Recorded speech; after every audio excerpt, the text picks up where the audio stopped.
존경하고 사랑하는 우리 구독자 여러분 반갑습니다. 여러분의 깐돌이 오빠 천만입니다.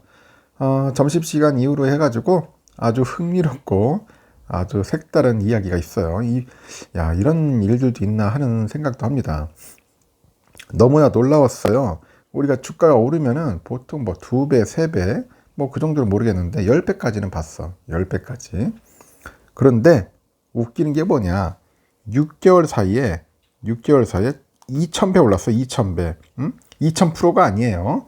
2000배입니다. 2000배가 폭등을 했다. 도대체 이 기업이 뭐냐 한번 봤어요.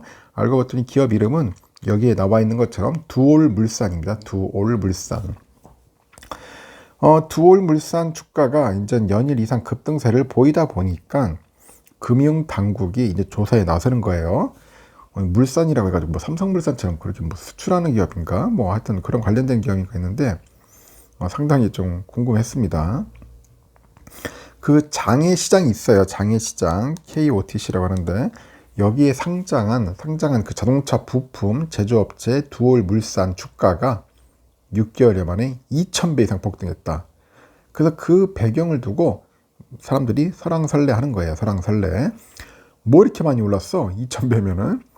그 전례 없는 그런 시세 상승 속도에 그 투자자 피해가 또 우려되는 거예요. 이게 또 뭐 미친 것 아니야 하면서 금융당국도 자본시장법 위반 혐의가 없는지 있는지 한번 조사에 착수한 것으로 현재 알려졌다고 합니다. 그 상식적으로 좀 약간 이해가 안 가잖아요. 6개월 만에 2000배라는 게 2배도 아니고. 지난 2월 17일에 이제 KOTC의 두올물산은 전일 대비해서 4,000원 오른 주당 25만 3천원의 거래를 마쳤다. 25만 3천원. 지난해 9월 1일이에요. 9월 13일에 얼마에 시작인지 아세요? 9월 13일에 지난해 9월 13일에는 107원이었어. 107원. 이 동전주였단 말이야.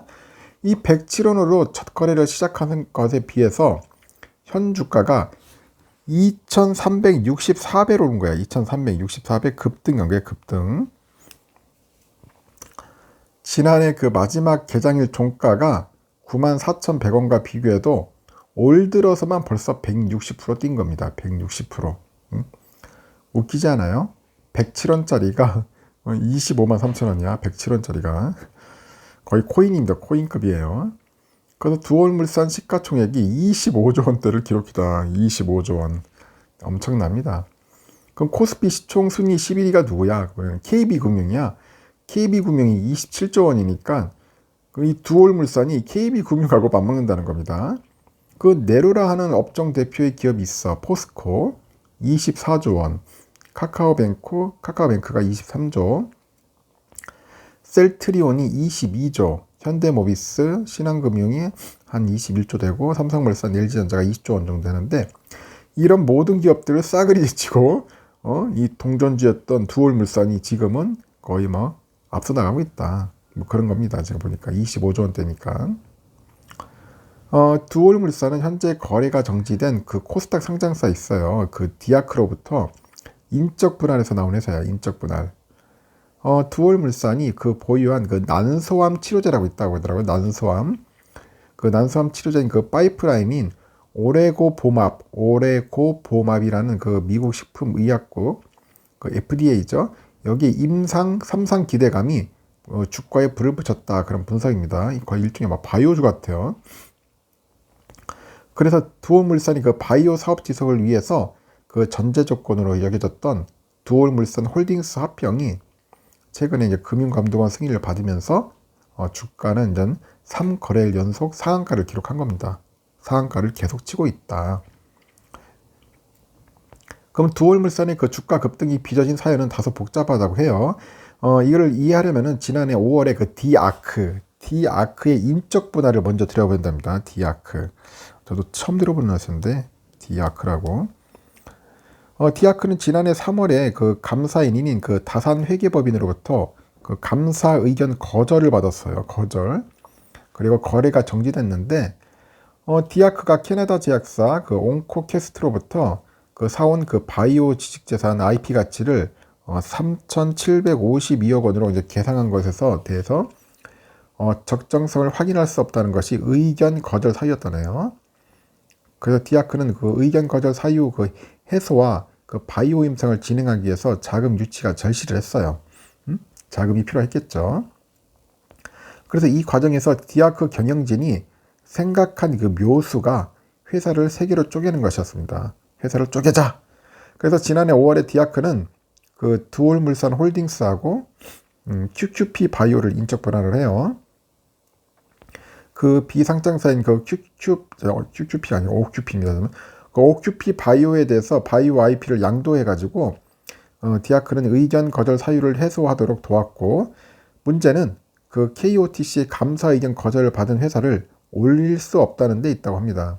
그래서 이 때문에 나머지 한 회사인 그 두올물산 홀딩스의 자회사 두올물산을 KOTC에 등록을 해요. 여기서 그치지 않고 경영진은 두올물산과 모회사인 두올물산 홀딩스의 합병을 결정을 합니다. 그래서 두올물산이 모회사를 역합병하는 구조다. 그 금관원에서 합병 그 증권 신고서를 이제 수리하니까 결국은 두올물산 주가가 이제 급등세를 타버리는 거야. 급등세.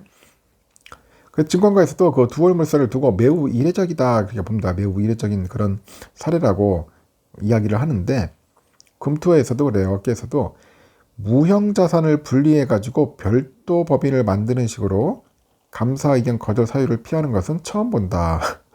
저도 보니까 좀 특이한 구조네요. 무형자산을 분리해서 별도 법인을 만드는 식으로 그 감사 의견, 그 거절 사유를 피해가지고 하는 건 처음이다. 하여튼 그 두올물산 주가 급등으로 디아크가 이제 거래 정지되기 전에 공매도를 했던 그 기관 투자자들 대규모 손실을 볼 것 같아요. 그렇게 공매도 겁내게 쳤는데 결국은 주가가 뭐 2,000배나 올라 버리니까 공매도는 이제 박살나는 거지 이제. 그래서 공매도 투자자 입장에서도 분할된 그 기업 세 곳, 그 세 곳의 주식을 모두 되사야 돼 지금. 디아크나 뭐 OQP 바이오, 두올물산. 이 가운데 그 한 곳인 두올물산 주가가 급등하니까 손실이 눈덩이처럼 커진 거예요. 눈덩이처럼 커졌다. 잘못하면 망할 수도 있겠는데, 하여튼 공매도 투자자 손실이 최대 수천억 원이야. 수천억 원. 이럴 때 공매도가 이제 박살나는 겁니다. 주가가 너무 올라서. 참 흥미로운 이야기입니다.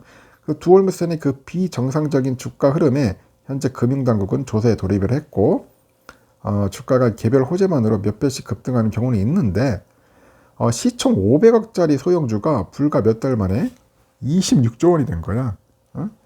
이런 사례는 거의 없죠, 전례가. 이에 따라서 금투협회는 지난 2월 16일에 두올물산의 주가 급등에 대한 조화의 공시를 요구를 해요. 그 투자자들한테 투자 유의를 통보를 합니다. 단 매매 거래 정지 사유에 해당하지 않아야 그 거래를 정지하지는 않았다. 하여튼 이런 아주 흥미로운 이야기가 있습니다. 우리가 주식 투자하면서 이런 상태, 하여튼 이런 사건들은 거의 보기가 드물죠. 아주 희귀한 사건입니다.